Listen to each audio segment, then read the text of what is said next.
So, what's up? You must have come here to talk about something, right? The bar owner, Mark, skillfully prepared and served some snacks. Actually, I got this from my daughter, Emily. I took a white envelope out of my bag and handed it to Mark. Emily, oh, I see. You've met Emily then. Mark smiled as he took the envelope. No, I haven't seen or contacted Samantha or Emily for 21 years. I haven't even told them where I moved to, but this arrived 3 days ago. Mark was surprised as he looked inside the envelope. This is an invitation of wedding. I nodded solemnly. After divorcing Samantha, I immediately moved to a small apartment. Of course, I didn't tell Samantha where I was moving to. Why did Emily send me an invitation? It's obvious, she wants to invite you, Jason. But I was a father who couldn't even properly celebrate her birthdays. Still, Emily took the courage to send you an invitation. I don't know how she found out your address, but she probably wants her dad to celebrate her big day with her. Mark's words touched my heart, and I felt tears welling up. Encouraged by Mark, I decided to meet my daughter for the first time in 21 years. My name is Jason. I married Samantha at 25, and a year later, our daughter Emily was born. Kids are really adorable, aren't they? I wish we could always laugh and spend time together as a family. Becoming a father made me feel the responsibility of parenthood. After graduating from high school, I worked as a carpenter for 10 years, but I started to think that I needed to earn more. We were poor in a single-parent family, and I didn't want my child to go through the same hardships. Also, my mother was in debt, so I wanted to pay off her debts and give her some comfort for raising me on her own. After much deliberation, I switched to a long-haul truck driver job, which paid better. Being a long-haul truck driver meant being away from home for 3 or 4 days at a time, but back then, I kept working hard, thinking only of my family's happiness. However, it seems that wasn't the kind of happiness Samantha had envisioned. Welcome back. Yesterday, Emily was. After a long absence from home, Samantha happily talked to me about Emily. But back then, I couldn't understand Samantha's feelings at all. Look, I'm working for the family, so let me rest when I'm home. I'll listen to you when I wake up. I would head straight to the bedroom upon returning home. Without any malice, I said such things to Samantha, who was taking care of little Emily all by herself. I'm sorry. I can forget the look of sadness on Samantha's face as she apologized. I wish she had just lashed out at me then. Maybe then, I could have understood Samantha's feelings. But I knew better than anyone that Samantha wasn't that kind of person. She never spoke ill of others. She always prioritized the feelings of those around her over her own. Somehow, I had cornered the kind-hearted Samantha without realizing it. You don't have work this Saturday, right? One day, Samantha timidly asked. I have work. I'm leaving on Friday and coming back on Monday. Why? Is something happening on Saturday? Hearing my words, Samantha looked down. It's Emily's 4th birthday. After Samantha's reminder, I finally realized that this Saturday was Emily's birthday. I'm sorry. Let's go buy something Emily wants together in next week. You were working last year and the year before too, right? Huh? Samantha glared at me, her eyes brimming with tears. You promised Emily last year that you'd definitely celebrate her 4th birthday together. I couldn't say anything for a while as Samantha yelled, tears streaming down her face. But it's not like I was out playing. I just didn't want her to go through the misery of not having enough money. That's why I'm working so hard. I understood what Samantha wanted to say, but I got a bit irritated at that moment. I'm sorry, but I have to work. I'm working for the family. I'm sorry too. Saying that, Samantha wiped her tears and fled to the bedroom. Good morning. The next morning, seeing Samantha act as usual made me feel relieved. She must have understood. That's what I thought. And on Friday morning, I greeted Emily as usual. Emily, Daddy will be back on Monday. Make sure you listen to Mommy, okay? If I brought up her birthday, it would remind her of the promise and things could get out of hand. So I deliberately didn't mention her birthday. Bye, Daddy. Emily smiled innocently as usual. When I get back, I'll make sure to say happy birthday properly. I'll buy her something she likes. Convinced that working for my family was my mission, I left the house as usual. Little did I know, this would be my last memory of Emily. On Monday, I returned home with a dolphin plushie Emily liked.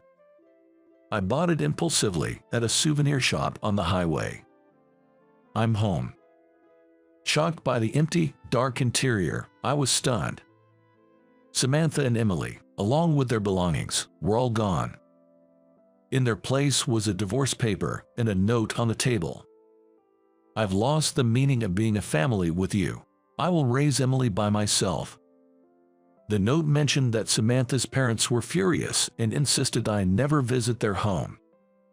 I just collapsed there, feeling drained. What I'm doing? I have completely failed to understand Samantha's feelings. Only regrets rushed in. Despite the note warning me not to come, I drove 3 hours to my in-laws' house in a hurry. As expected, my in-laws turned me away, not letting me see Samantha or Emily. That's why we were against your marriage. Look at how worn out Samantha is. You probably don't know, but she's been seeing a psychiatrist. I had no idea about any of this. Samantha never mentioned. My mother-in-law sharply rebuked me as I tried to explain I hadn't heard any of this before. You never listened. You're hardly ever home, and when you are, you go straight to your bedroom. Never show your face to us again. I couldn't argue any further. Samantha was an only child, cherished and raised carefully by her parents. Her father worked for a major company and intended to marry Samantha off to someone well-raised and from a good background. Then there was me, with less education. Being from a single-parent family and poor, with not a great income, my in-laws were always against my marriage to Samantha. Yet, I went to persuade them time and again. I will definitely make Samantha happy. I won't let you regret this. Please believe in me and let me marry Samantha. In the end, my in-laws relented and agreed to our marriage. So, causing Samantha sadness and even driving her to the point of needing medical attention was unforgivable. Samantha and Emily are our responsibility now, so don't you ever come back. That's the only thing you can do for them. With the door slammed shut, I had no choice but to hang my head in defeat. As my father-in-law said, all I could do now was accept the divorce and disappear from their lives. What followed is a blur. A few days later, I received a business-like email from Samantha. I've filed the papers. No reply necessary, and just like that, Samantha, Emily, and I became strangers to each other. Time passed, and it's been 21 years since the divorce. Now, I find myself in front of a bar. The sign out front reads closed today. Every Wednesday is a regular holiday, right? As I turn to leave, disheartened, "Hey, is that you, Jason?" I was unexpectedly greeted by Mark, the bar owner, who happened to come out. It's been a long time. It really has. Come in. But, isn't it your day off today? It's my day off, so we can talk freely, just the two of us. Mark invited me in with his warm smile. Sitting at the counter, Mark quickly served up a beer. "You look well. Here's to a long-awaited reunion." His kind voice filled the quiet bar. "You haven't been changed a bit." I found comfort in the unchanged interior of the bar. Has it been 10 years? No, 20 years. It's been 21 years. I'm sorry I couldn't show my face around here. I apologized to Mark. So much time has passed. I'm really glad to see you're doing well. Thanks for stopping by. Back when I was a carpenter, I used to come here often, brought by my seniors. Eventually, I started coming here on my own, and Mark listened to all sorts of my stories. To me, without a father, Mark, who was 20 years my senior, was like a father figure. So, what's wrong? You have something to talk about, right? Mark skillfully prepared some snacks and served them. Actually, I received this from Emily.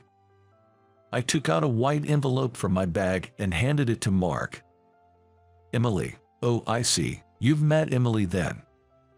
Mark smiled as he took the envelope.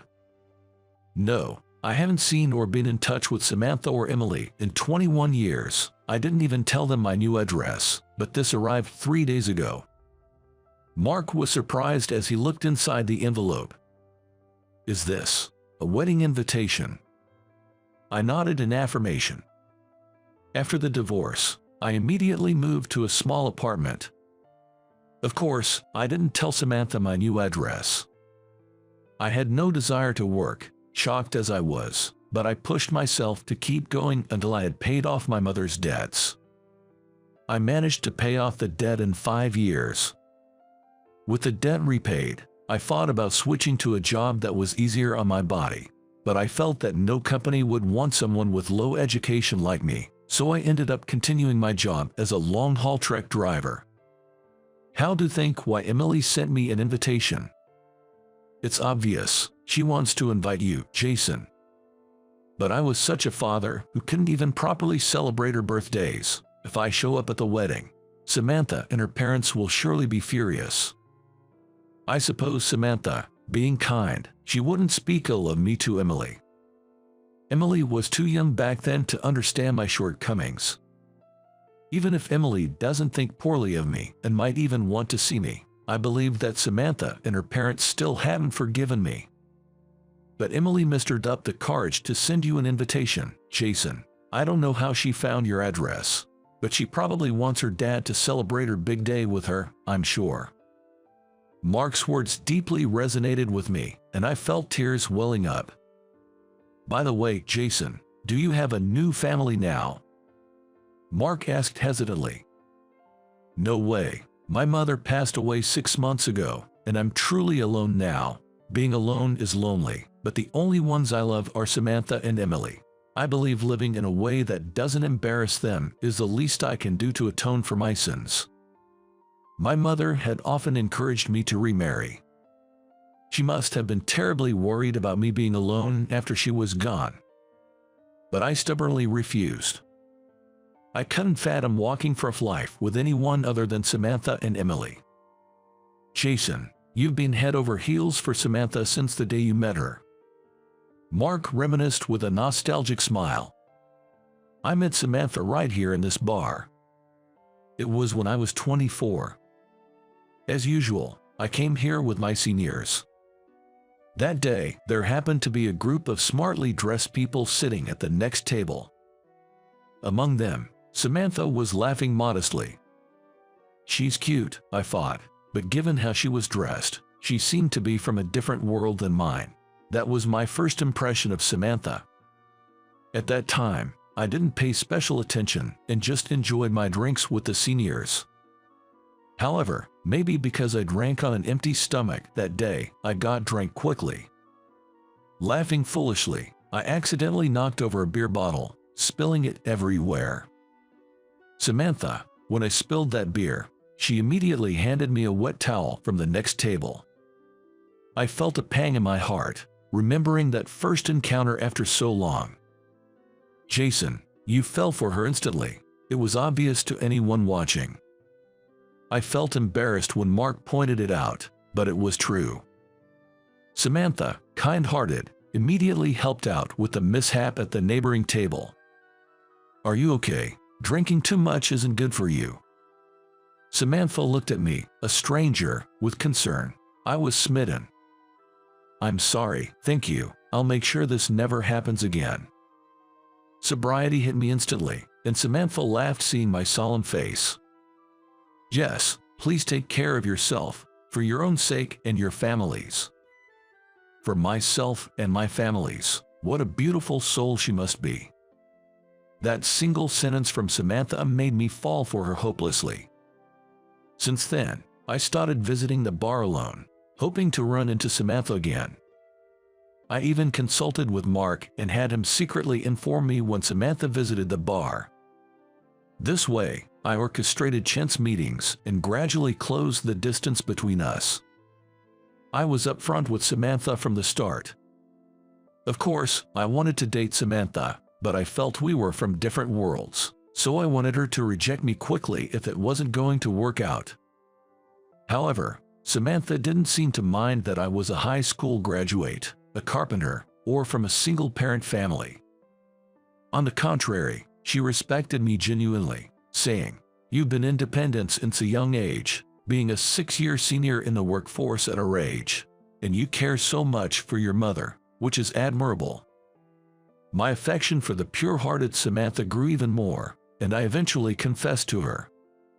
Samantha shyly accepted. When we started dating, the day after I proposed, and when Emily was born, you came to greet me each time. Well, Mark, you've been like a father to me. By the way, when Emily was born, you made some kind of declaration, right? What was it again?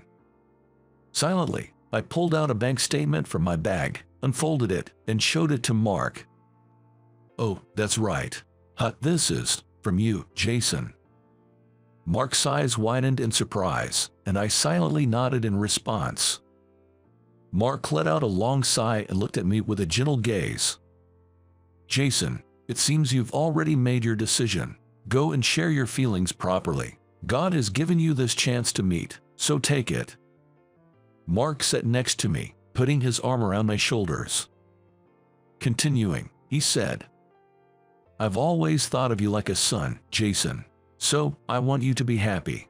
21 years is more than enough time to reflect on yourself, not just for you but for Samantha and her parents as well. Everyone has changed since that day. Nobody remains the same." Tears started to stream down my face. "But, what if Samantha has remarried?" I voiced my lingering concern. It's been 21 years, after all. The possibility was certainly there. Samantha, who was always so kind and adorable. It's unlikely that men around her would just ignore her. And there's a chance she might have remarried someone nice and well-mannered, approved by her father. Would it upset you if Samantha had remarried? It wouldn't upset me. Raising a child alone is hard. If Samantha has remarried and is happy now, that's enough for me, but what if I actually saw her happy with someone else? That was what I feared. I might break down crying. I might run away. In the end, I'm still a weak person. When I shared my fears with Mark, he gently patted my back. "Even if Samantha has remarried, you're still Emily's real father. That's why she invited you. Your feelings for them over these 21 years must have been stronger than anyone else's. So, be confident. Share your current feelings with them properly, and make sure to hand this over." Mark pressed the bank statement back into my hand. Then, he quietly placed the invitation and a pen in front of me. Looking at Mark, he nodded firmly at me. After some hesitation, I made up my mind and took the pen. With a racing heart, I circled "will attend." 2 months later, I'm now standing in front of the wedding venue. For this day, I bought a suit for the first time in my life. I made sure my hair was well groomed and my beard neatly shaved, so Emily wouldn't be embarrassed. But once I got here, my feet just wouldn't move any further. A staff member, perhaps puzzled by my hesitation, approached me. "Do you have an invitation?" "Yes." Tentatively, I showed the envelope containing the invitation.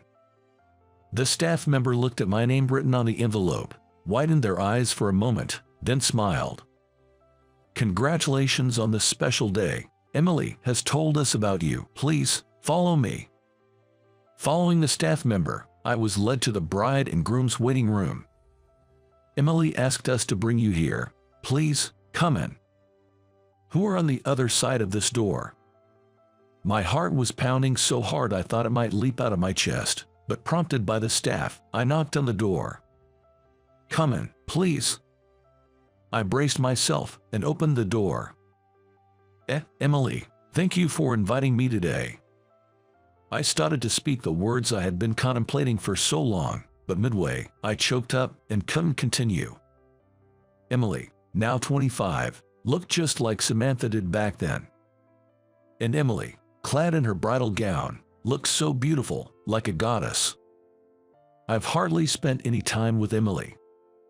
I was nothing more than a father in name only. Yet, the marriage of my child stirred something deep within me, and I found myself crying before I knew it. "Dad, you came." Emily, seeing me, also had tears in her eyes. The groom, who had been standing beside Emily, came forward to me. "It's a pleasure to meet you. I'm Kevin. I apologize for the late introduction. I promise to make Emily happy, without fail." Kevin greeted me with respect. In that moment, I understood the kind of man he was. Emily chose him, so his words must be true. I suddenly remembered how I pleaded with Samantha's parents. "I will make Samantha happy. I promise you that. Please, trust me and let me marry her." Samantha's parents must have trusted me because their daughter chose me. And yet, I betrayed that trust. "Can I have a moment alone with Kevin?" With Emily's permission, Kevin and I stepped outside. "Kevin, I failed at marriage, but I have one request. Please make Emily happy, the way I couldn't. Keep no secrets, and build a happy family together." I implored Kevin. I was open with Samantha about everything, except my mother's debt. I knew her parents would never agree to the marriage if they knew about the debt. But I think it was that secret that led to our downfall. Had I been honest, maybe we wouldn't have married, but at least I wouldn't have hurt Samantha. Or if we had married, we could have worked through it together. I prioritized my happiness by wanting to be with Samantha, and it led to this. It's my biggest regret in life, so please, no secrets between spouses. Kevin nodded firmly. Seeing his honest reaction, I felt reassured. "There's one more thing I need to ask of you." I took out an envelope with the bank statement from my bag and handed it to Kevin. He looked inside, puzzled. Then his eyes widened when he saw the bank statement. $25,000. When Samantha and I divorced 21 years ago, she didn't want any alimony or child support. She probably wanted nothing to do with me. But when Emily was born, I decided to save $10 every month for her future. $10 a month, $120 a year, wasn't much, but it was all I could afford at the time with my mother's debts. After paying off the debt, I was able to save more, and including the wedding gift, the savings amounted to $25,000. Could you use this for Emily's sake? Kevin immediately tried to refuse. "No, please give it to Emily from you. Tell her it's from her dad. It's not too late to convey your feelings." Kevin looked at me intently. "Emily was really looking forward to meeting you. She intended to hand-deliver the invitation. She went all the way to your house. But at the last step, she couldn't muster the courage and ended up leaving it in the mailbox." Looking at the envelope, I noticed it indeed didn't have a postal stamp. Really? But how did Emily know where I lived? Kevin hesitated but then explained. "About a year ago, my mother, accompanied by a nurse, visited Samantha's family home. Kevin was there by chance, brought along by Emily. Seeing my mother, wheelchair-bound and unrecognizable, Samantha and her parents didn't know who she was at first. By then, my mother had been given a terminal diagnosis and was in long-term care. She honestly told Samantha and her family about her debt and that I had taken on the responsibility of paying it off, and she apologized. My whole life, I've only been a burden to Jason. We were poor, I couldn't buy him the toys he wanted, couldn't send him to college. So he worked hard, determined not to let his own child suffer the same fate, even insisted on paying off my debts. He always said he was taking care of his family, and that included me. My mother was crying as she spoke. I still feel so sorry for the trouble I caused you all, but please, if there's one thing I can ask you to acknowledge, it's Jason's kindness. She earnestly pleaded, revealing her short time left and how Jason continued to live cherishing Samantha and Emily. I knew about the debt, Samantha said, kneeling before my mother and gently holding her hand. Did Samantha know about the debt? Yes, it seems so. Kevin continued. She understood you were trying hard for the family, but she wished you had shared everything with her, being family. Samantha said that with a distant look in her eyes. I was young back then, struggling with my first child, feeling cornered. That led to the divorce, but I don't regret divorcing. If we hadn't divorced then, I might have ended up hating Jason. I'm sorry, it's all my fault. Jason did nothing wrong. As my mother bowed her head, Samantha said, no, it's because we divorced then that I didn't end up hating Jason. I still care for him. I know he's the kindest person. Hearing this, my mother sobbed. Samantha covered her with a red blanket, saying, thank you for coming all this way. Your visit gave me courage. It might take some time, but I will definitely convey my feelings to Jason. That's when Samantha learned my address from my mother. Come to think of it, my mother started cherishing a red blanket at some point. Who would have thought it was actually something from Samantha? Tears flowed from my eyes as one revelation followed another. Thanks to my mother's actions, I was able to reunite with Emily like this. I was also able to learn about Samantha's feelings. My mother had been acting for me until the end. I clenched the return pass book tightly. Thank you for telling me, Kevin. I'll talk to Emily about this savings myself. Encouraged by Kevin, I hurried back to Emily. Emily. As I opened the dressing room, not only Emily, but also Samantha was there. Samantha. Jason. I had no more doubts. I was determined to express my feelings. With a firm grip, I exclaimed, Samantha, Emily, I'm truly sorry. For 21 years, all I could do was wish for your happiness. I thought I had no right to see you both, but I've always cared for you both more than anyone. Thank you for inviting me today. Thank you so much. My emotions from 21 years poured out. At over 50 years old, my face was a mess of tears. Seeing me like that, Samantha and Emily laughed through their own tears.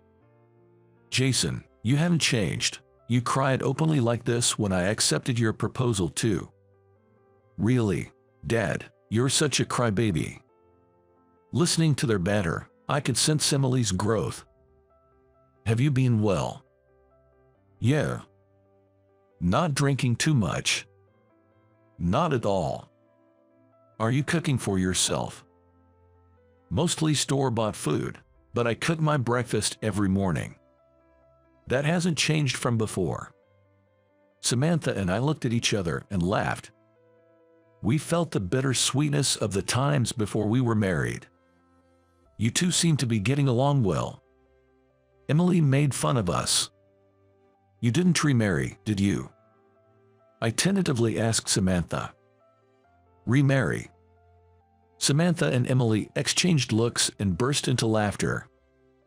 There's no way Mom would remarry. Even though Grandpa suggested it many times, she always firmly refused.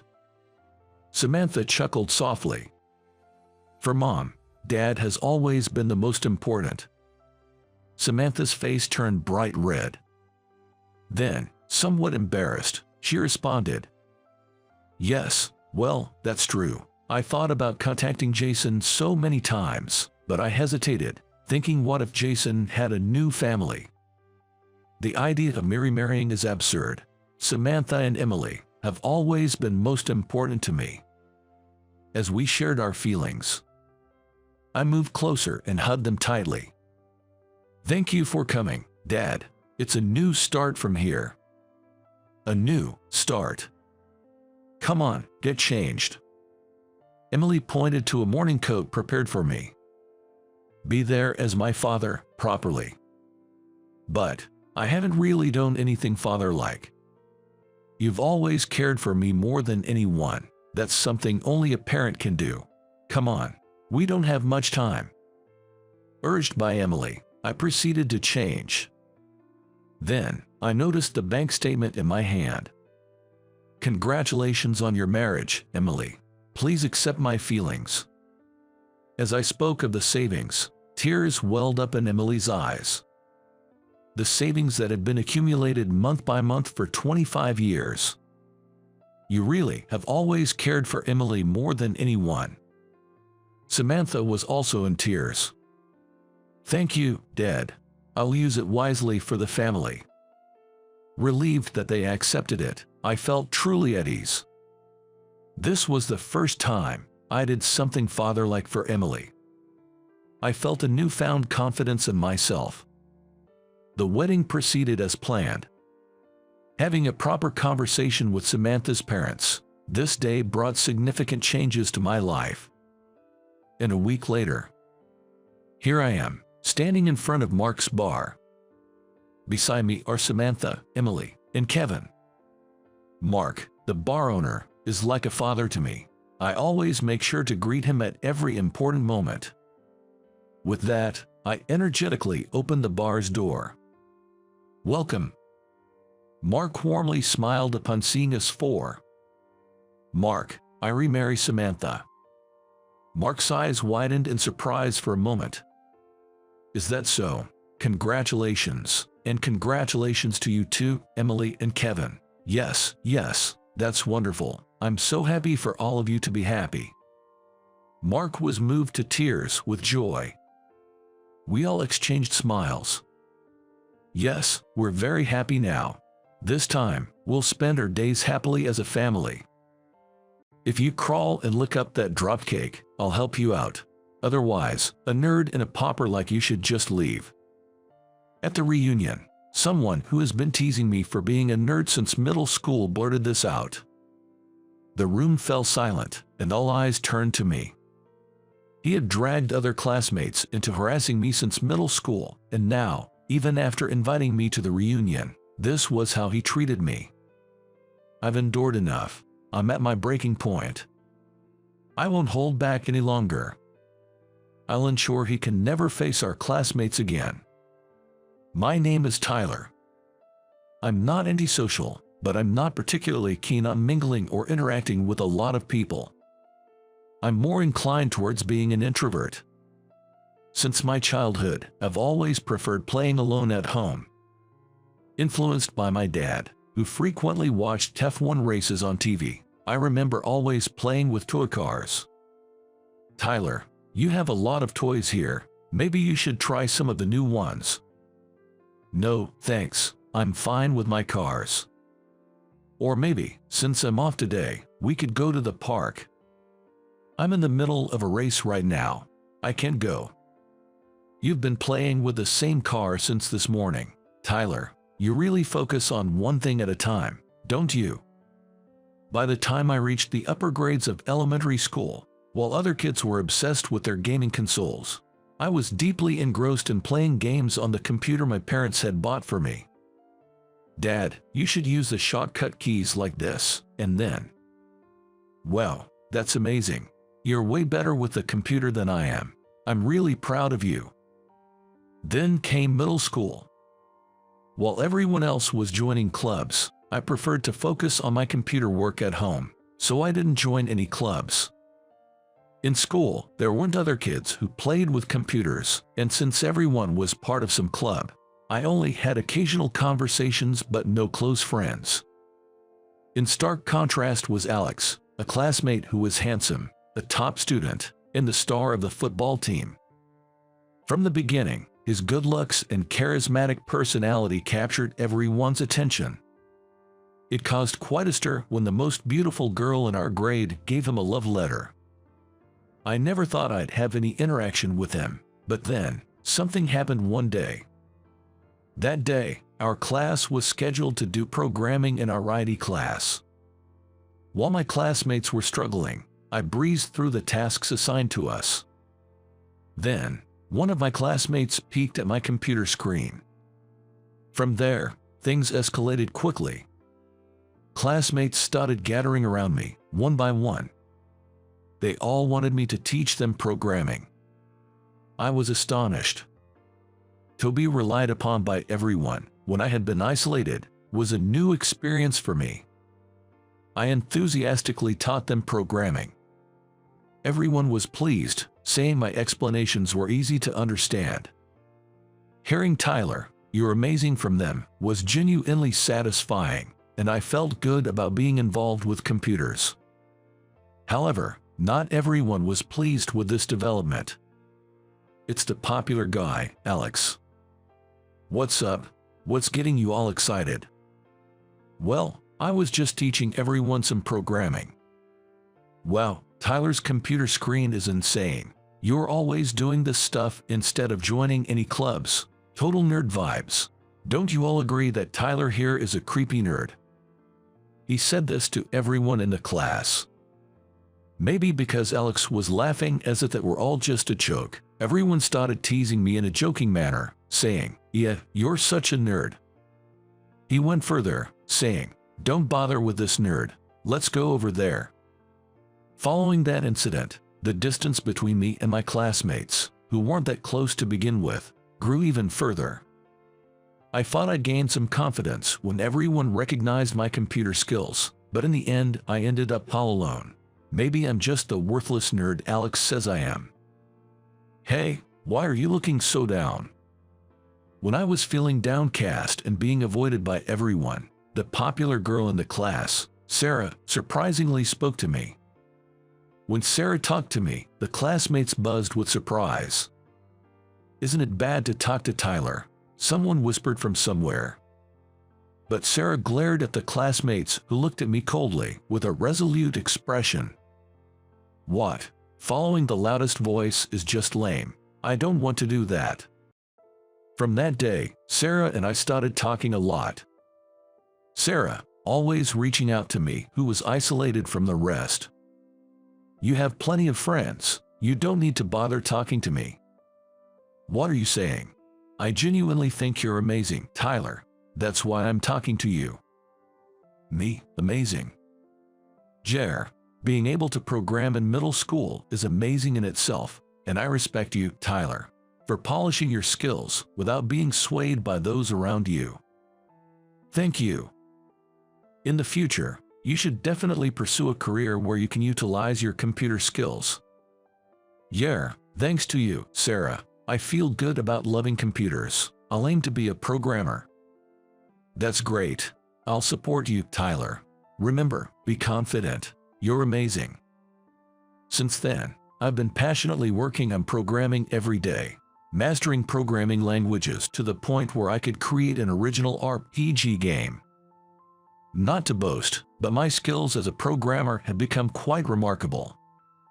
Then, in my third year of high school, I was invited to a birthday party for my classmate and childhood friend, Brandon, where his father offered me a job right after high school graduation. "With your programming skills, Tyler, we can offer you a good starting salary, and based on your results, a substantial bonus. We'd love for you to showcase your talents with us." Originally, I planned to go to college and then look for a job related to programming. However, thinking that achieving results and advancing quickly in my career would make my life more fulfilling, I decided to start working right after high school. By the time I graduated from high school, I had become quite proficient as a programmer. Eventually, I accepted a job offer from a company CEO who attended Brandon's birthday party, promising a good salary even for a high school graduate. I felt sorry for Brandon's father. Years passed, and at 28, I attended a middle school reunion. The reunion was organized by Alex, who initiated a group chat invitation. I had received a message from Alex asking me to join the reunion, and although I honestly didn't want to see him, my desire to catch up with the other classmates won out. Upon arriving at the reunion venue, Alex was already there. He had become a famous influencer, and he was the center of attention, surrounded by people from the venue. Then, he noticed me. "Isn't that Tyler? You didn't go to a college, right?" "Jay, that's right." "Man, lower education and being a nerd, your life must be over." While saying how pathetic it was, he dropped his plate of shortcake on the floor. "Reminds me, you were always tapping away on your computer in middle school. Felt like such a kid's plaything." "Kid's plaything, you say?" "Yeah, I mean, thinking you could get a job with that kid's computer knowledge. Poor thing, should I help you out?" "What did you say?" "If you crawl and lick up that drop cake, influencer me will help you out. Otherwise, a pauper and broke guy like you should just leave." I thought about unleashing all my pent-up anger at him for his appalling attitude. But when Alex's tirade started to escalate, Brandon tapped him on the shoulder and said, Hey, Alex, don't you know? Tyler runs a programming school now. He doesn't need your help." "No way, I thought he was stuck in some dead-end job." "That's not true. You should know the company I'm talking about. It sponsors your radio show, Alex." His face went pale. Everyone around seemed surprised. "Really, Tyler, you've made quite the name for yourself," someone exclaimed. And with that, the crowd's attitude toward Alex began to change.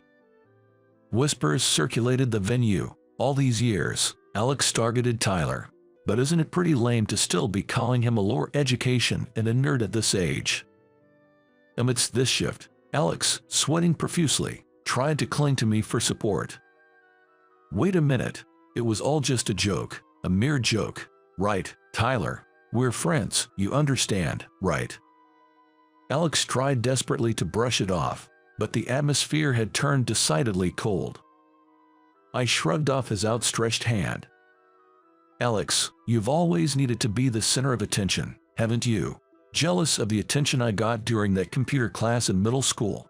You resorted to calling me a nerd and spreading rumors, and you haven't changed a bit." "Shut up. I'm making it big as an influencer now." "Well, I'm sponsoring your office as a partner, and from what I hear, your reputation isn't that great among your peers.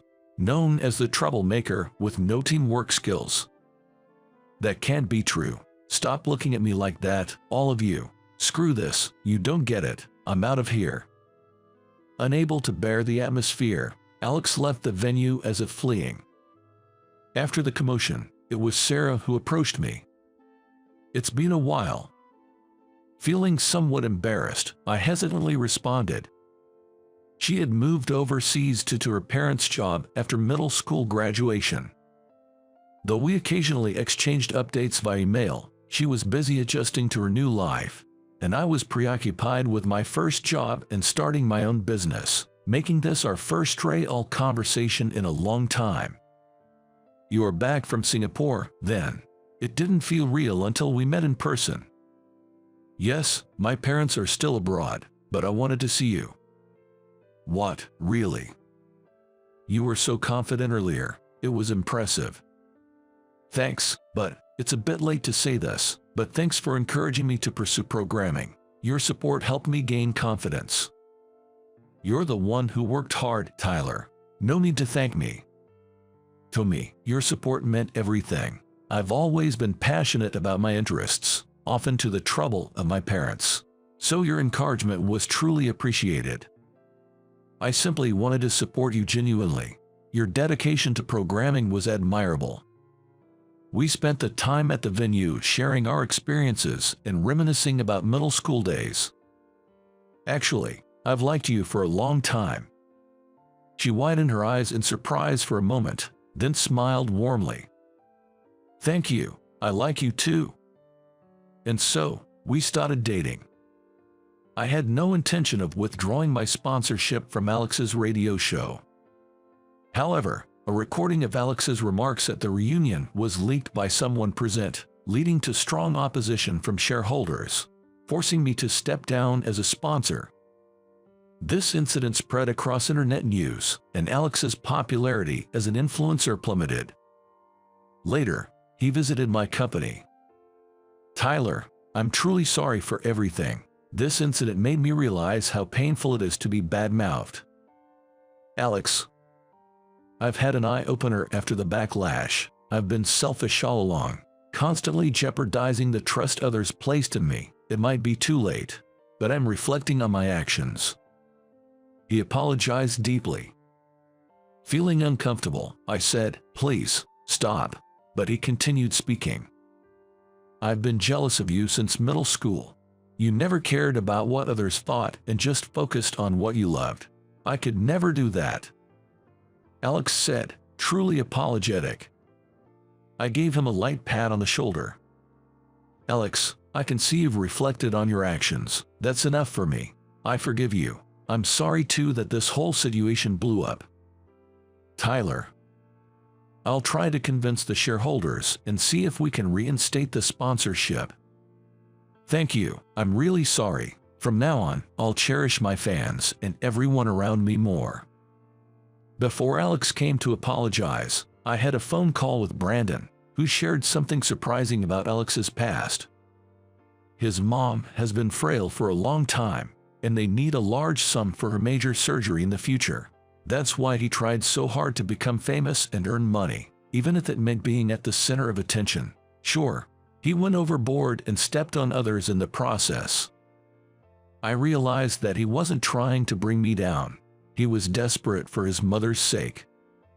So, I decided to forgive him, believing he wouldn't hurt others anymore. I went to the media to clarify that the leaked audio was fake and took up the sponsorship for his radio show again. While my help didn't fully restore his former popularity, he cherished the fans who returned and continued his efforts as an influencer. I work as a staff member at a shop within a large hospital.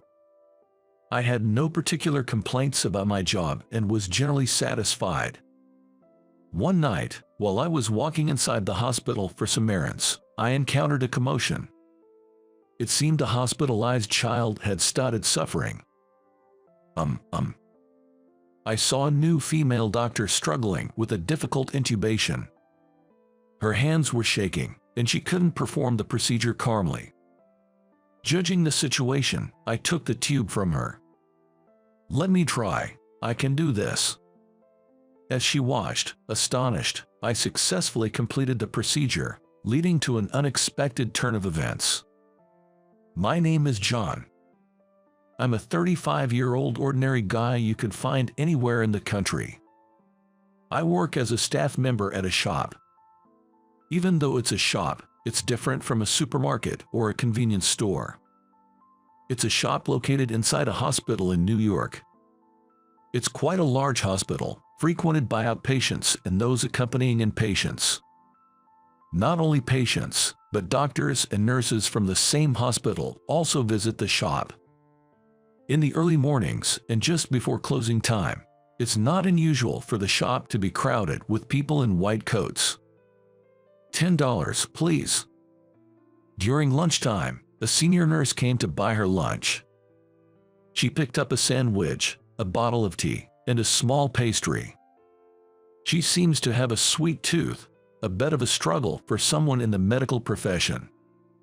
After giving in to her cravings, she ended up buying these. "Here is your change." After ringing her up, I bagged her items and handed her the change. She took it, opened her clasp wallet, and clinked the coins in. She put the receipt in the bag with her purchases. "Thank you." She whispered her thanks and walked away from the register. As I watched her back, I also responded, "Thank you." Although it might sound like a scripted line, almost robotic, I truly mean it from the bottom of my heart. "Can I have this, please?" "Sure, just a moment." Next at the register was a little boy. Given that he was wearing hospital clothes, he's likely an inpatient. He looked to be about 5 years old, holding a robot and a monster toy in his small hands. Standing behind him was a petite woman. She's probably the boy's mother. The total is $10 for both items. Here you go. She placed a $10 bill on the tray. We sell food and toys catering to various needs at our shop within the hospital. Hospitals aren't exactly fun places, and for children, they can be downright scary. We try to offer a selection of compassionate items to help them get through tough times a little easier. $10, exactly. Here's your receipt. I handed the receipt to her and the toys to him. Thank you so much. He thanked me with a bright smile and a lively voice. Please come again. Cheered up by his energy, I waved goodbye to them with a smile. And so, I work at the shop like this. It's primarily a standing job, which can be quite tiring, but there are energetic kids like the boy earlier who share their energy with me. Huh? But then again, this is a hospital. It's not uncommon for children to become scared and start crying. Mule. A baby being held by his mother in the line for the register started crying loudly. Oh dear, he's gotten fussy, I thought to myself as I worked through the line, eventually reaching this mother and child. I'm so sorry, I'm so sorry. The mother apologized to those around her, looking embarrassed. Despite her talking to and gently rocking the baby, who seemed about a year old, there was no sign he was going to stop crying anytime soon. It's okay, it's a baby's job to cry, after all. I reassured her while scanning the items in her basket. The baby continued to cry the whole time. The surrounding glances gathered, and she looked even more apologetic. All right, time for my secret weapon. After finishing scanning the items, I handed over the change and the receipt. Right after that, I pulled out a pinwheel from under the counter. It was a red pinwheel, made of plastic film attached to a handle. Look, it goes round and round. I spun the pinwheel in front of the crying baby. Sniffling, he looked at it curiously. On his arm, I noticed a hospital band with the hospital's name, the room number, and the name Michael Brown. It seems he's one of the kids admitted here. Round and round, round and round. As I kept blowing on it to make it spin, he became interested in the pinwheel. His face lit up with a smile, a stark contrast to his earlier crying, and he reached out his hands towards it, giggling. This one's on the house. Here you go. Thank you so much, I'm so sorry. After I gave the pinwheel as a gift, she expressed her gratitude with a shrinking demeanor. It's rare these days to meet someone so humble. I sent off them with a smile, impressed. Phew, glad that didn't escalate. The line at the register ended with that family. Another staff member is taking care of restocking.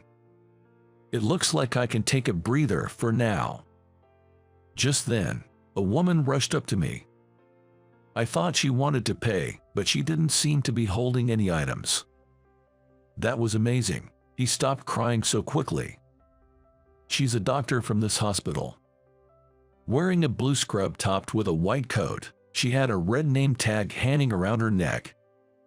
I remember, she's the new doctor who recently joined. I'm a doctor, but kids get scared of me. They start crying, saying, "Mule, scary face." She laughed, scratching her cheek. Despite her lovely smile, there's nothing particularly frightening about her. She's probably just so focused on her work as a doctor that her face stiffens up on the spot. That must be tough. Glancing at her name tag, I saw emergency medicine written on it. I see. Working in emergency medicine means dealing with a wide range of ages, from adults to children. She might also struggle with issues like she mentioned. I'm not exactly a favorite among children either. Without little tricks like them, I'd be at a loss. Saying this, I pulled out a plastic bag from under the counter to show her. Inside, there are several pinwheels, paper-made toys, and candies. All of these are intended for situations like the one earlier. That's not true at all. But she shook her head, denying my words. You are always loved by everyone, kids and elders alike, as a cashier in the store. Her eyes sparkled as she looked straight at me. The intensity was overwhelming, and I couldn't help but feel taken aback. Really, you think so? Yes, absolutely. The nurses say they find your service comforting. I'm envious of that skill, she said with a slight laugh. Then, with a graceful motion, she picked up a ham sandwich and a can of coffee near the register and placed them on the counter. Could you please check these out for me? Feeling awkward about being praised for my customer service, which I hadn't given much thought to, I went ahead and processed her purchase as usual. I made a point of sticking to my routine while handling her transaction. It felt like I was being audited. Feeling oddly tense, I bagged her items and handed them over. She smiled again, expressing her gratitude. Thank you very much. As she was about to leave the register, flipping her lab coat, she stopped and turned back to me. Oh, right. My name is Olivia Smith. Let's have a chat again sometimes. Sure, I'm John. After exchanging names, she waved contentedly and left the shop. Well, that's an interesting connection. I've already got someone special in my heart. I just hope this interaction with the beautiful doctor doesn't lead to any strange rumors. With that thought, I resumed my work, as if to dismiss such arrogant notions. Since that day, Dr. Smith has made a point of greeting me every time she visits the shop. It's not unwelcome, and having a bit of non-work-related chat is a nice break. This had been the case for some time, but she engages with other customers in line, either initiating conversations or responding to them. No dessert today. That's right, it would be too much to have it every day. This was the veteran nurse, who seems to have finally overcome her cravings. Dr. Smith gets along well with her too. Her communication skills are impressively high, making her fit into the workplace so well that it's hard to believe she's a newcomer. Thank you for always keeping it clean. Much appreciated. Not at all, doctor. You too. Hello. No classes at the university today. Hello. I have a late lecture today. She greets everyone with a smile, from the janitors cleaning the hallways to the university students working part-time in the shop. Hey, put on the job. Don't get too carried away. One night, just as it was about to become a new day, I had some errands in the pediatric ward. As I walked down the hallway towards my destination, I noticed an unusual noise for the late hour. What's going on? Prioritizing the commotion over my own errands, I headed towards the source of the voices. Approaching, I realized the noises were coming from a particular room. This situation didn't seem normal. Michael. When I got about 10 meters away from the room where the commotion was happening, I saw a woman sprinting around the corner of the hallway at full speed. Wait, haven't I seen her somewhere? Michael, hang in there. The next thing I heard was Dr. Smith's voice. She was driven by anxiety, a stark contrast to her usual demeanor. Excuse me for a moment. Curious, I peeked into the center of the commotion and saw several doctors and nurses treating a child. A familiar red windmill was decorated at the patient's bedside. I see, the person from earlier, and the name Michael. It must be Michael, who visited the store yesterday. Of course, I'm concerned for anyone in distress, but it's especially worrying when it's a familiar face. Without thinking, I reflexively jumped into the hospital room. Michael. Dr. Smith's frantic shouts caught my attention. Her hands were trembling, and it seemed like she couldn't maintain her usual composure. Oh, Dr. Smith was pale and confused, holding a thin tube in her hands. Excuse me for a moment. I snatched some documents related to Michael from a nurse nearby. Hey, who are you? The surprised nurse's words didn't reach my ears. I skimmed through the file. Michael had asthma and was hospitalized for it. The tube won't fit. Dr. Smith was struggling, and Michael seemed to be in pain. He had a croup-like cough, and epiglottitis was suspected. No wonder she was having trouble with intubation. The swelling narrows the trachea, requiring a certain level of skill. Nurse, please call a pediatrician immediately. Yes. With no time to worry about the sudden outsider, the nurse dashed off, ignoring me. But would help arrive in time. In such a condition, breathing difficulties could arise at any moment. Actually, he might already be experiencing them. Thinking this made me restless, and I impulsively called out to Dr. Smith. Let me try, I can do it. Why are you here? She seemed not to have noticed my entrance, focused as she was on the situation at hand. Let me try, even though you say that, John, you work in the store, right? Quickly, Michael is still suffering. Dr. Smith was even more confused by my words. Indeed, I work at the store.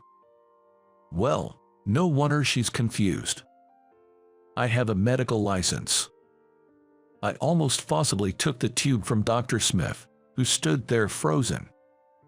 Then, I proceeded to insert it into the trachea of Michael, who was in distress. It was significantly swollen, indeed challenging. Without real field experience, it would be tough to manage. Well, John, you don't just stand there admiring, get the medication and oxygen ready. After completing the intubation, I urgently directed her and the remaining nurses. I could feel their questioning glances, wondering who I was. But time was of the essence. It seemed like everyone there shared a sense of urgency.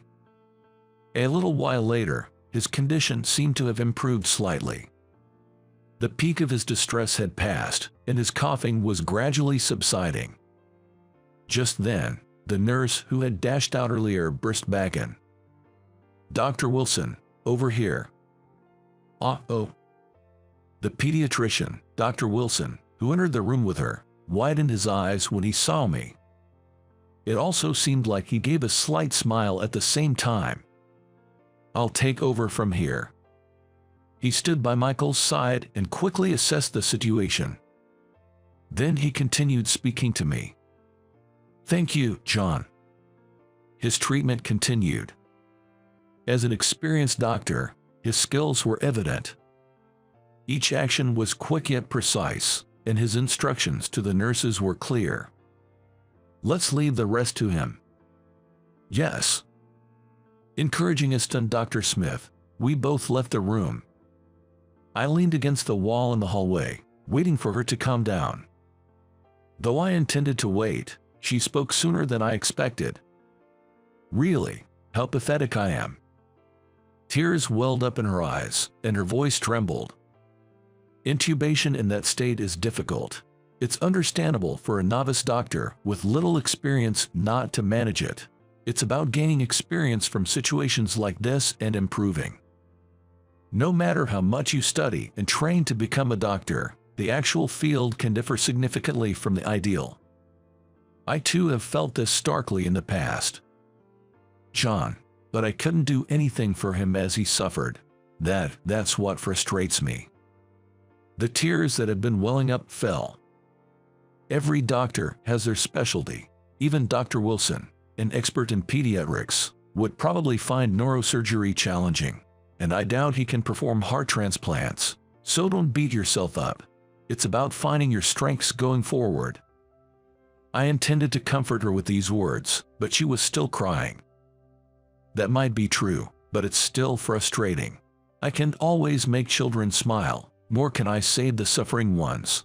Maybe I really can't do anything after all. I regretted my words a bit.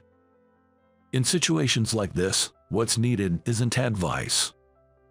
It's words that affirm the person who is feeling down. That's not true, Dr. Smith. I deliberately addressed her with the title doctor to protect her dignity as a doctor, because I thought she might otherwise become self-critical. Your instructions were precise. Sending someone to call Dr. Wilson was the right decision. It's fair to say that your judgment saved Michael. After I spoke those words, she wiped her tears with a handkerchief and whispered a quiet thank you. At the same time, she nodded repeatedly, as if savoring my words.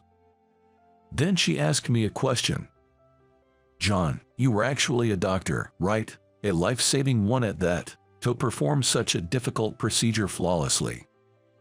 Having somewhat recovered, she now seemed interested in my story. With such impressive skills, why do you choose to hide them and work in the store? As I spoke, her face, without me realizing, had brightened up as usual. If I had to point out anything different, it would be that her eyes were bloodshot. I hesitated about whether to share my circumstances. I hadn't done anything wrong, nor did I have anything to hide. I was just afraid that talking about it might reopen my own wounds. But brooding over it forever wouldn't start anything new. Come with me. Deciding to open up, I asked her to follow me. Turning around, I started walking down the hallway. Her footsteps echoed as she followed behind me. Weaving through the hospital, I led us to a certain room. The room's lights were off as we entered. This is a private room for a bedridden patient, right? Yes. As she said, a single girl slept by the window at the far end of the room. Only the light by the bedside was on, and 2 folding chairs were set up. You must be tired. This is going to be a long story. After prompting her to sit, she did so with a puzzled look. Then, I turned to the sleeping girl and gently touched her face. Placing my palm on her cheek, I stroked under her eye with my thumb. As expected, she showed no response. Amelia Taylor. Seeing the name on the wristband, she seemed to grasp what I was about to say. Could this child be yours, John? Yes, Amelia, 3 years old. My daughter. She's been in a coma since birth due to an accident during delivery. She's never opened her eyes. Not even once. As I revealed the truth, she covered her mouth, a look of shock crossing her face. When Amelia was born, my wife, Emma, lost her life. She had a placental abruption, and an emergency surgery was required. The response was quick, but the uterus didn't contract, and she bled out. Amelia was deprived of oxygen, leaving her brain damaged and in a coma from the moment she was born. While Emma was fighting for her life, I was swamped with an entirely different task. I only learned about the severity of my wife's childbirth after everything had ended. At that time, I was a busy emergency medicine physician. That day, too, I was performing emergency surgery on a patient from a traffic accident. Phew, that was close. Yeah, John, you're as skilled as they say. I'm not really. It's all thanks to the support from my seniors. Relieved after the surgery, I had such conversations with the senior doctors. But the cheerful atmosphere suddenly changed. The sound of hurried footsteps approached, and then the door was flung open. A breathless nurse, with tear-filled eyes, looked at me. Dr. Taylor, please, come quickly. I had been notified about entering the delivery room, so I was planning to head there soon. Thinking casually that my child must have been born, her expression filled me with dread. Her face was far from celebratory. Following the nurse, I found Emma peacefully asleep. Her face was serene, showing no signs of distress. Holding her cold, white hand, I knelt down and wept loudly. A grown man, crying unabashedly, shedding large tears. Emma, Emma. A large stain formed on the sheets. I shouted until my voice was hoarse, but she never woke up to chide me for being too loud. That day, the patient I was in charge of miraculously pulled through. I was thanked profusely by both the patient and their family, but I couldn't genuinely accept their gratitude. It wasn't that I couldn't accept my wife's passing. I just wished I could have fought alongside her until the end. I wasn't there for her final moments. She never got to see Amelia after she was born. And Amelia has never seen her parents or the world, remaining asleep. Our family was torn apart, suspended in midair. Since then, my spirit was broken. I couldn't work as a doctor anymore. Amelia's primary physician became Dr. Rodriguez, a pediatrician and my mentor. I see. I couldn't bear the thought of our family remaining divided. I decided to stay close to her by working at the hospital store. Thanks to Dr. Wilson's kindness, I'm allowed to stay overnight with her a few times a month. It just so happened that this coincided with the commotion involving Michael. I'm sorry for asking without knowing your situation. Dr. Smith, sitting next to me, fidgeted with an apologetic look. I was about to reassure her that it was okay, but she was the first to speak. But I want you to return to medicine, John. Excuse me. Her unexpected words took me by surprise. She then shared her past with me, looking downcast. John, I lost my best friend in an accident. They had plans for the next day and even for the upcoming holiday. But those plans never came to fruition. I wanted to reduce the number of people dying from sudden accidents. That's why I chose to become an emergency medicine doctor. Her usually gentle demeanor was filled with determination and strong emotion. But after the incident with Michael, I realized how inexperienced I still am. That's why, John. What? I was startled by her sudden approach and raised my voice unintentionally. It echoed down the hallway, likely causing a disturbance. I wish for you to return as a senior in emergency medicine. Please, let me call you my master. Master. Her unexpected words left me astonished. Despite my shock, she continued. I've always felt a sense of urgency. Despite having lofty goals, my skills didn't match up. I was trying too hard to fit in to cover that up. To me, her behavior had always seemed natural. I thought it was just her being herself, but it seems I was mistaken. That's why I envy your skill, John, if you're willing to return to medicine. I'm sorry, Dr. Smith. Her words truly meant a lot to me. But the trauma from that day still held me back. I can't sort out my feelings yet. Is that so? But I won't give up. I'll keep asking you until you're sick of it. She declared this emphatically. Weeks passed since that day. I was working as usual at the store, handling the queue of customers at the register. Then it happened. Whoa, what was that? A loud thump sounded. Unable to stop the register, I continued my work, albeit distracted. Did you hear that noise just now? Yes, it was quite the impact. I wonder what happened. That's the thing, you see. An older lady mentioned that there had been a traffic accident on the main road in front of the hospital. Apparently, a bus and a large truck had a head-on collision. Several compact cars were involved, turning it into a major disaster. Some people saw the victims being brought to this hospital. John, please, we need your help. We're short-staffed. Dr. Smith arrived at the store, out of breath. Coincidentally, there were orthopedic, neurology, and cardiac surgery conferences today, so there were fewer doctors in the hospital. Wait, No time, let's go. Hey, Dr. Smith. Despite my reluctance, she forcibly dragged me to the scene.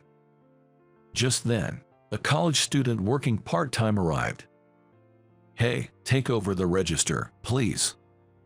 While instructing him, Dr. Smith led me away without further resistance. People were being brought in one after another, and the hospital was reaching its bed capacity. It felt like a battlefield hospital, and I was genuinely shaken. "Oh, John, perfect timing. I need you for the next patient." Daniel, a fellow emergency medicine doctor I used to work with. He was surprised to see me for a moment but quickly got back to his duties after relaying what was needed. Instructions were thrown at me before I could even prepare myself. There was no time for second thoughts. My body moved on its own in such circumstances. The patient brought in was a young pregnant woman. Her belly was significantly swollen, and a man was calling her name from a distance. This must be some kind of trial. Needless to say, the patient assigned to me was the pregnant woman. She had a laceration on her right arm from glass shards and seemed to have a fracture. Worst of all, there were signs of a severe blow to her abdomen. Immediate treatment and a C-section were needed to save both the mother and the child. Damn, why am I remembering this now? Emma's face flashed through my mind. Bound by that vision, I involuntarily stopped my emergency treatment. John. Dr. Smith, who had come to assist, snapped me out of it. Shaking off the distracting thoughts, I focused on treating the patient. I regained my composure and gave instructions to the nurses. "We need to treat the arm and perform a C-section simultaneously. Get the obstetrician here." "Yes." Cries, groans, and shouts filled the air in the waiting area. Amidst all that, I found myself in an oddly quiet operating room, beginning to suture the pregnant woman's arm wound. It was a surgery where every second counted, a moment of intense urgency. My hands trembled with a familiar kind of anxiety I hadn't felt in a while, but I had no choice but to do what I could. Reassuring myself, I managed to make the final stitch. The bleeding stopped as the wound closed. The fracture seems like it can be fixed with manual reduction. Relieved, I wiped the sweat from my forehead, and almost simultaneously, I heard a baby's first cry nearby. "The baby is born safely," the obstetrician announced, and the operating room burst into a collective relief. The patient's vital signs stabilized. Thank goodness, really. Amid the cheers, I quietly shed tears. The accident was caused by the truck driver falling asleep at the wheel. He had a chronic condition and had taken medication with drowsiness as a side effect. He's hospitalized in a local hospital now, receiving treatment. The pregnant woman I operated on is also on her way to recovery. Her baby was in the NICU but was soon moved back to a regular ward. Though her dominant arm is broken, making childcare challenging, her husband seems kind, which is reassuring for now. While walking down the hallway with these thoughts, I happened to run into that family. The husband was holding the baby, with his wife beside him. "Dear Taylor, that's you, isn't it?" "Yes, I'm John Taylor." As I introduced myself, the couple's solemn faces lit up. Their baby was sleeping in the father's arms. "Thank you so much for everything. We'll never forget your kindness." "It's nothing. I was just doing my duty as a doctor." Though I said that, they kept thanking me over and over again. Seeing the lively couple, I felt proud to be a doctor. That night, the hospital had calmed down and returned to normal. In a room, I spoke to my sleeping princess. "That's what happened. Impressive, right? Daddy did well." Of course, there was no response. Suddenly feeling empty, I was reminded of the past. The funeral, dealing with relatives, and above all, the sorrow of loss that prevented me from celebrating Amelia's birth. This guilt was the main factor hindering my return. "Amelia, would you support me if I said I wanted to return to being a doctor?" I looked at my daughter. "Haha, your eyes and mouth are just like Emma's. I'm looking forward to the day you wake up, Amelia." just as I gently stroked her head, whispering to her, "Amelia." I caught a slight movement of her finger out of the corner of my eye. I grabbed her hand and called out, "Amelia, Amelia." But there was no response. Well, things don't work out that conveniently, do they? I was excited for a moment, but I quickly regained my composure and sat back down in the chair beside the bed. At a glance, her face seemed to be smiling. Eventually, I chose to return to emergency medicine. Dr. Smith, who calls me master despite my protests. Daniel always laughs, saying she's like a shadow following me around. Daniel, John is not a goldfish, that's right, he's an orca. Despite the collective eye rolls, Dr. Smith doesn't seem to mind. My working hours and shifts are flexible due to Amelia, which I'm grateful for but also feel guilty about. I intend to do my best with what I can. It seems like Amelia's hand movements have been increasing. Perhaps as I take steps forward, she is following suit. She can't walk or talk yet, but I always dream of going home with her someday. Recovery from despair takes time. How long it takes depends on the individual's mental state. Perhaps I've taken quite some time. For about 3 years, I had averted my eyes from my profession as a doctor. But I have recovered now. For Amelia's sake, I can't stay stagnant forever. What's lost won't return, but memories live on in the heart. Cherishing them, I vow to look forward with hope. Remembering my wife's smile, that was my pledge. One day, a beautiful woman from my school days, looking completely worn out, visited the hamburger shop I run. The dazzling aura she once had was nowhere to be felt. Even though she graduated from Harvard, she got fired because she wasn't useful.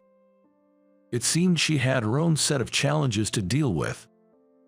Appearances and academic achievements don't define everything about a person. I knew she was diligent and very kind. That's why I decided to have her work at my hamburger shop, but this decision changed everything. My name is John. I'm currently 25 years old. I run a hamburger shop by myself. I graduated from a fairly good university, but I didn't go into a regular company. Honestly, I was confident I could have made it into a big corporation if I had tried. But I just loved hamburger too much. Ignoring job hunting, I worked part-time jobs and traveled all over the country to try different hamburgers. I devoured not just the famous hamburgers, but also the lesser-known ones to my heart's content. Someone like me, whose mind was filled with nothing but hamburger, couldn't possibly settle for a normal job. After graduating from university, I juggled multiple part-time jobs while thoroughly researching how to make hamburger. I experimented over and over again with making my own buns, patties, and toppings. Finally, I came up with a hamburger that I believed was the best in the world, and I opened a small hamburger shop with the money I had saved from my part-time jobs. But currently, my hamburger shop is barely scraping by. Your hamburger is as delicious as ever, John. Thank you. But whenever I come, I never see any other customers. Yay, that's the case. I think there's no other hamburger as delicious as this. I'm confident in the taste, but it's quite difficult to attract customers. It's such a waste. I think you can talk about hamburger without trying this. I appreciate you saying that. That's why, John, I really want you to succeed. Yes. If I couldn't eat this hamburger, I'd probably have nightmares from wanting it too much. I'll do my best. I've had this kind of conversation with regular customers a few times. Everyone says the taste is the best, but hardly anyone other than the regulars comes. So, currently, I'm barely managing to keep the shop afloat, just above the red line. My hamburger is the best. I believe word of mouth will spread, and one day lots of customers will come. I've kept on believing and doing my best with this thought. But recently, a popular hamburger chain opened near my shop, and the already few customers I had dwindled even further. I was feeling the crisis of slipping into the red if things continued as they were. In the still empty store, I pondered, how can we attract more customers? But no good strategy came to mind. I sighed and drank some water. I wonder if any customers will come today. I was lost in thought when someone unexpectedly entered the shop. A bit delayed, I cheerfully greeted, "Hi," only to freeze when I saw the person's face. Well, I never imagined you'd be running a hamburger shop in a place like this. What are you doing here? Hey, is that any way to speak to a customer? I was momentarily at a loss for words, faced with his logic. Still hadn't learned how to treat customers. You hadn't grown at all since high school. What would you like? Come on, don't be so cold. It's been what, 7 years since we last saw each other? Silent treatment. You're still as poor at communication as ever. Please feel free to place your order. Can't you drop the formalities? There's no need for you to be so polite with me. Let's talk more casually. This is so stiff. David laughed mockingly as he said this. It seems like you don't even want to talk to me. Fine. But you must know about the hamburger chain store that opened about a month ago, right? Actually, I'm the area manager there. David looked down on me with a disdainful gaze, as if from above. Seems like you're struggling to attract customers. It's mealtime and not a single person in sight. You must be serving some horrible hamburger. If you're not going to eat, then get out right now. Wow, getting bold, are we, John? As if I'd ever eat the hamburger you made. With that, he stood up, opened the door, and left, saying, "No offense, but we'll be taking the customers in this area," with a wicked grin. David and I were in the same class for all 3 years of high school. I never had any particular feelings towards him, but he always looked down on me. For some reason, from the moment we met in high school, he took a disliking to me. It frustrated me, leading to several arguments. But once I realized that talking to him was a waste of time, I decided to ignore him. There are always going to be people who just don't like you for some reason. I knew a few myself. But I had decided to instantly distance myself from such people and avoid any interaction. However, if they forcefully involved themselves, there was nothing I could do. David was exactly that kind of person. During high school, we were in different friend groups. Even when I was with my friends, he would mock and look down on me, and some of my friends would get angry on my behalf. I was grateful, but I always told them, it's okay, it's better not to get involved with him, and kept them from reacting. Who could have imagined that someone with such a history would turn up as the area manager of a popular hamburger chain store nearby?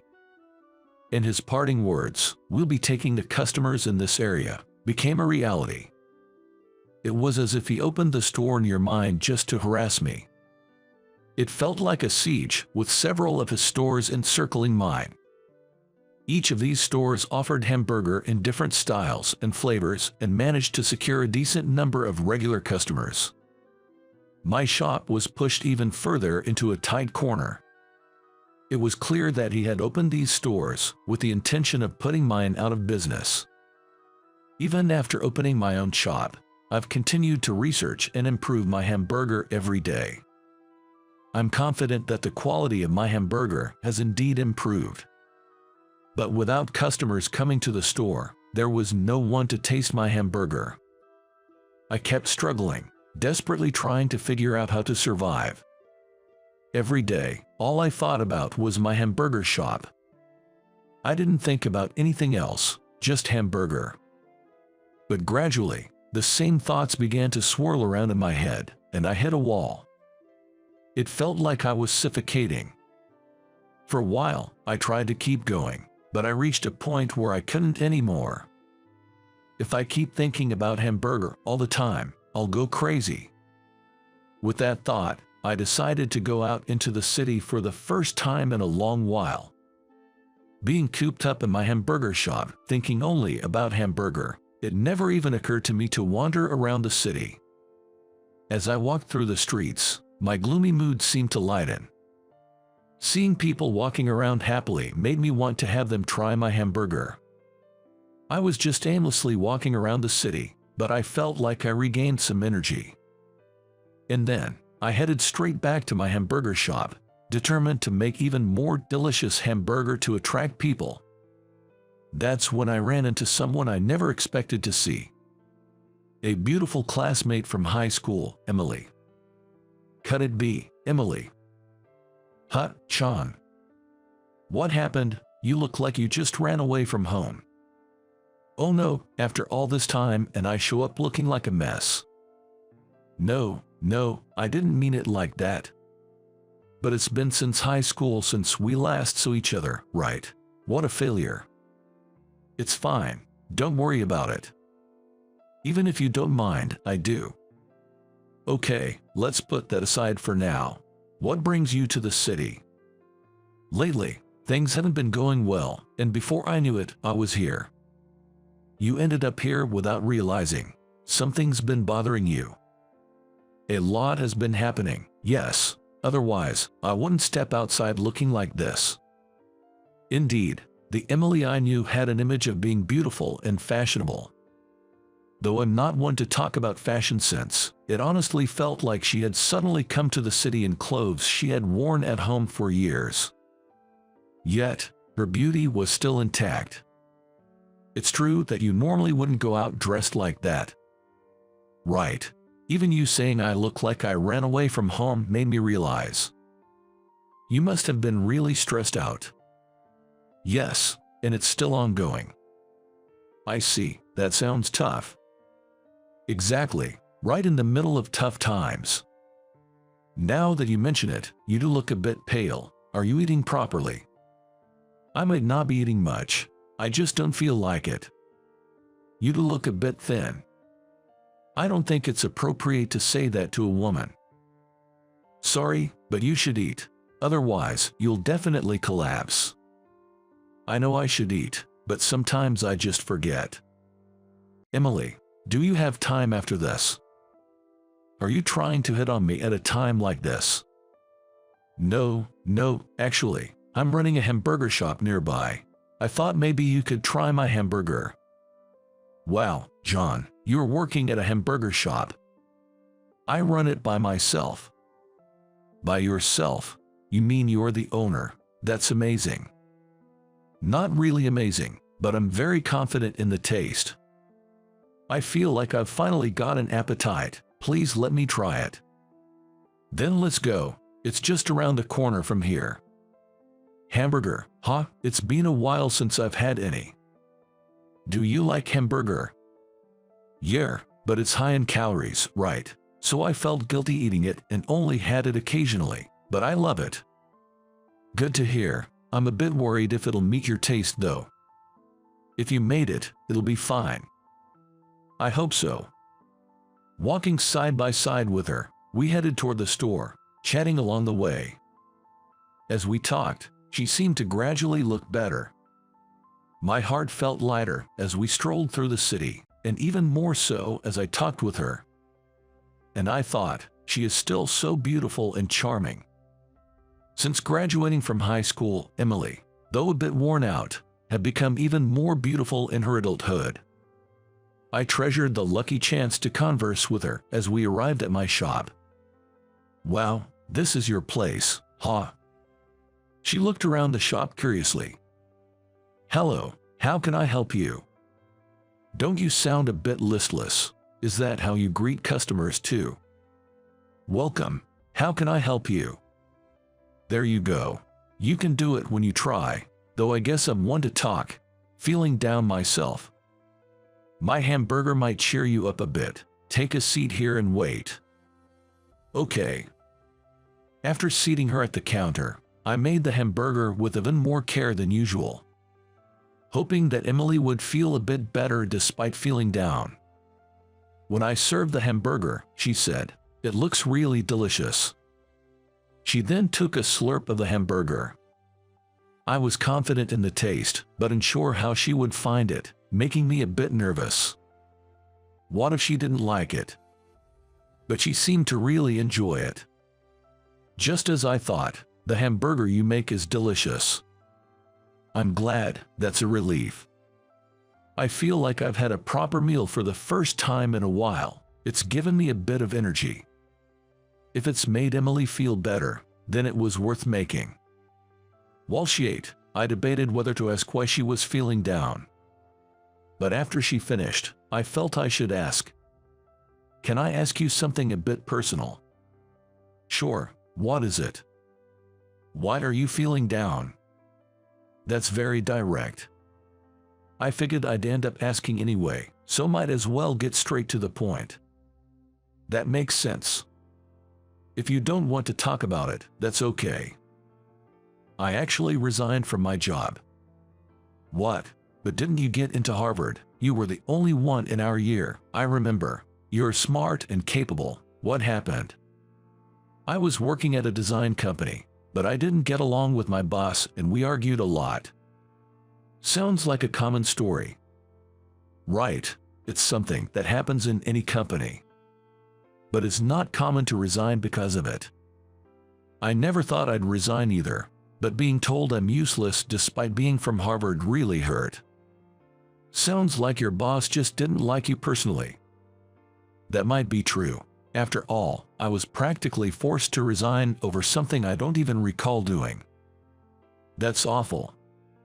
I don't really want to go into details, but it was quite a shock to see how far people can go when they dislike someone.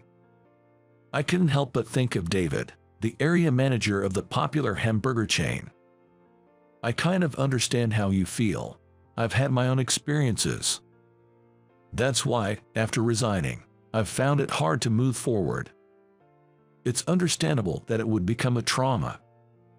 Exactly. I haven't been able to find a new job because of that trauma. So, you're not doing anything at the moment.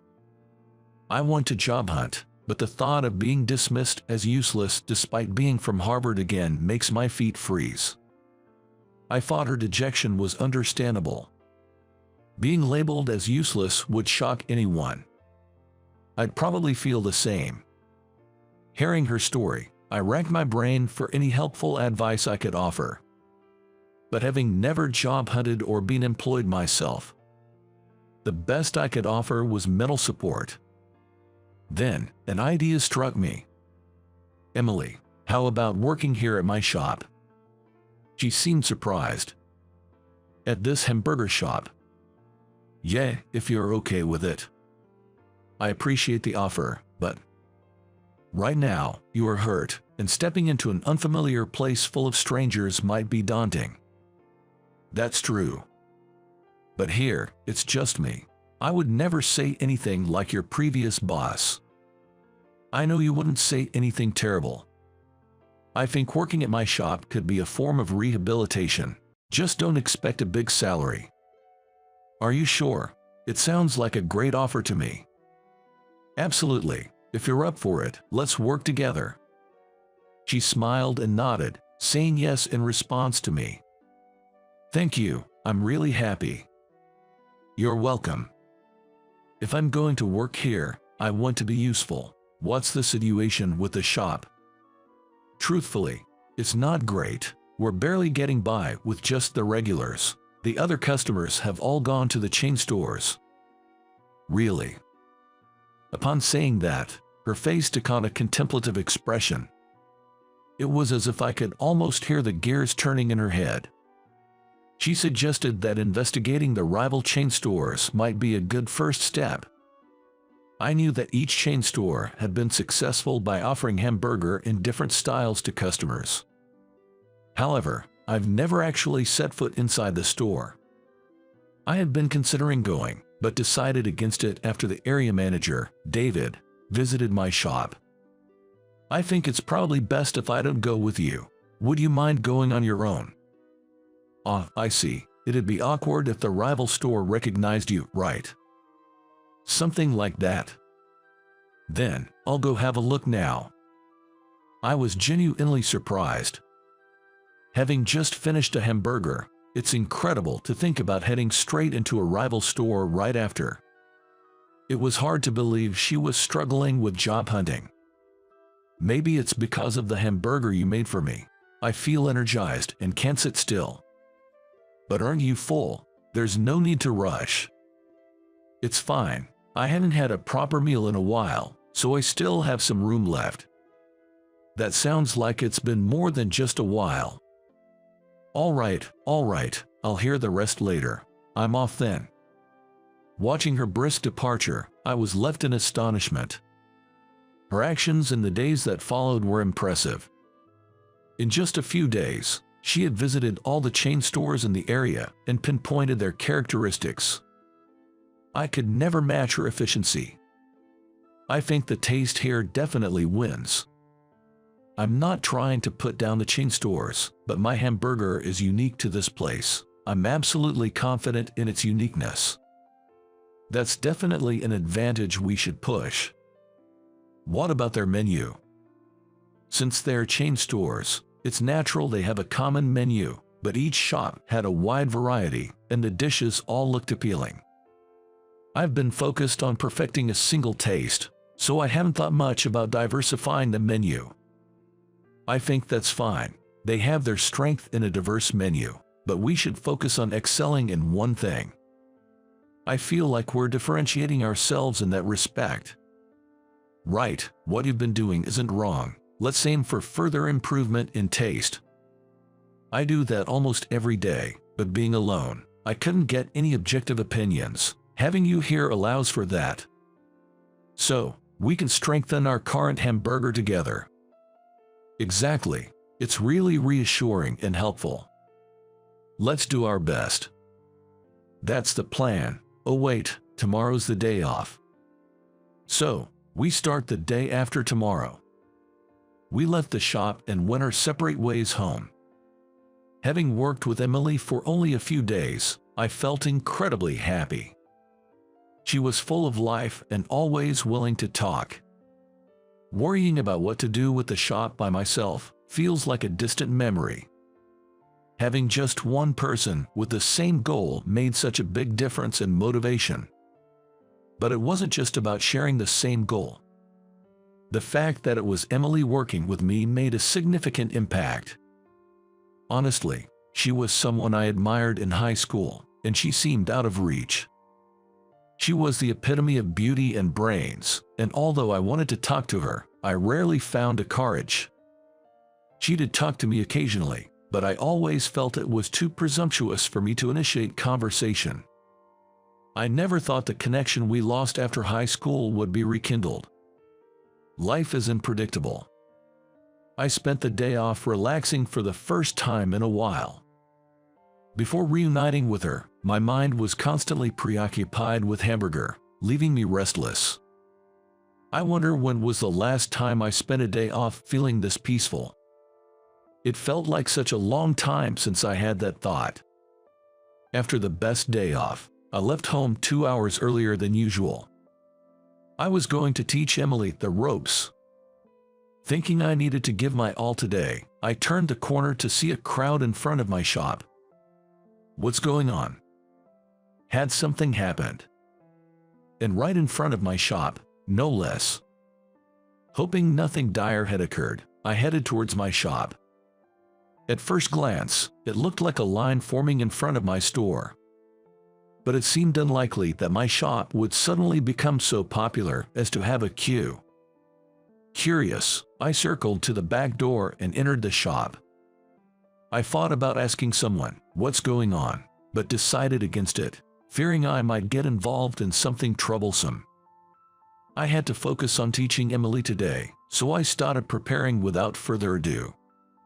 When I checked, the remaining hamburger that should have been there was gone.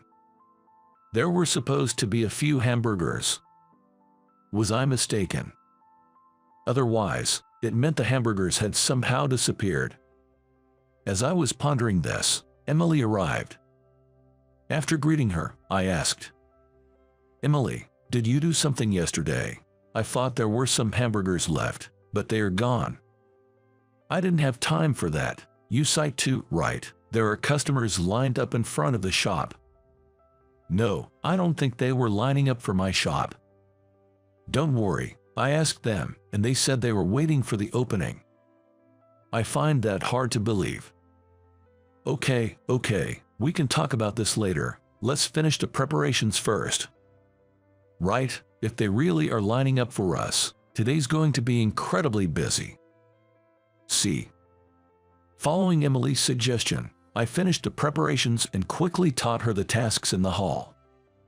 She caught on surprisingly fast, understanding everything after being told just once. I was amazed by her quick comprehension and efficiency. And indeed, if Emily hadn't been there, the shop wouldn't have managed that day. Because customer after customer kept arriving, filling the shop and resulting in the highest sales ever. With disbelief, I parted ways with Emily that day with a smile. From that day on, customers continuously visited my shop.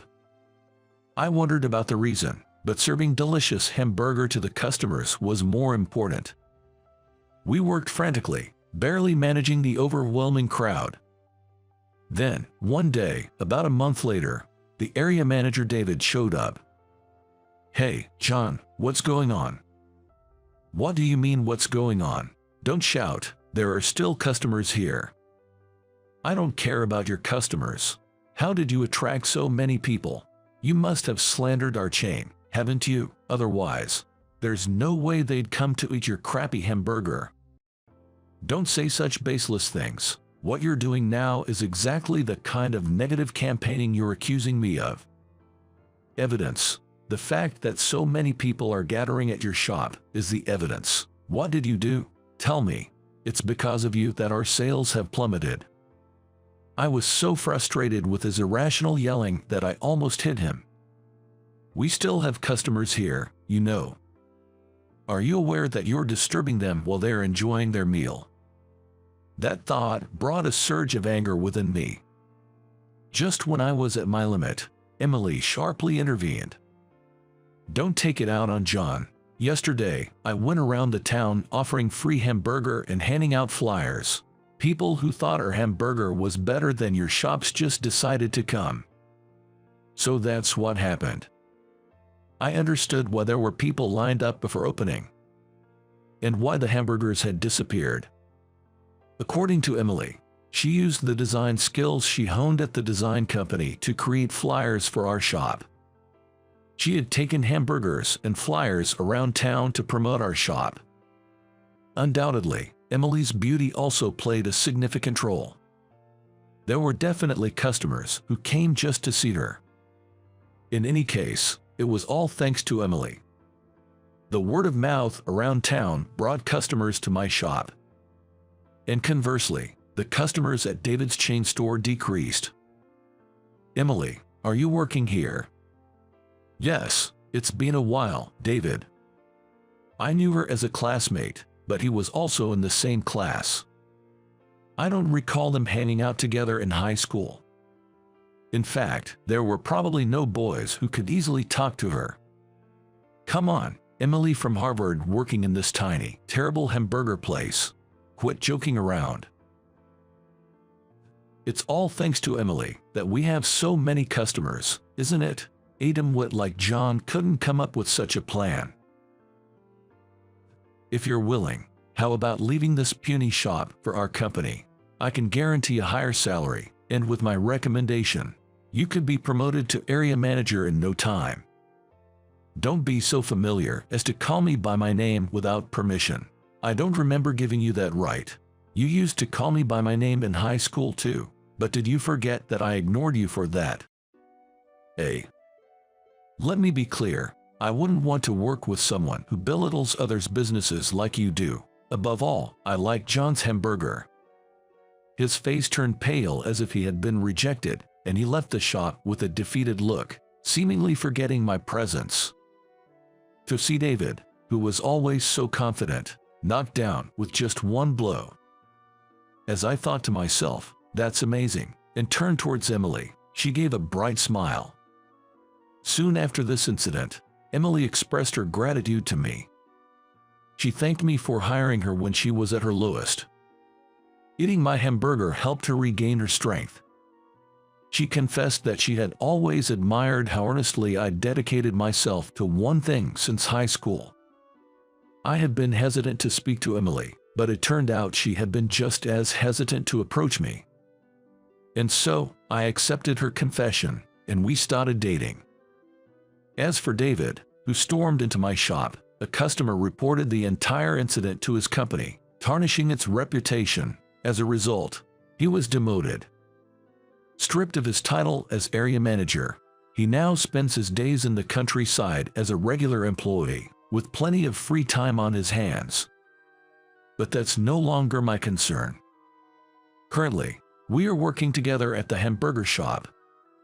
Now, with a constant stream of customers, we're so busy that we're discussing whether to hire part-time workers. We're even thinking about opening a second location. Things are going that well. My relationship with Emily is also thriving, and I'm planning to propose to her on her upcoming birthday.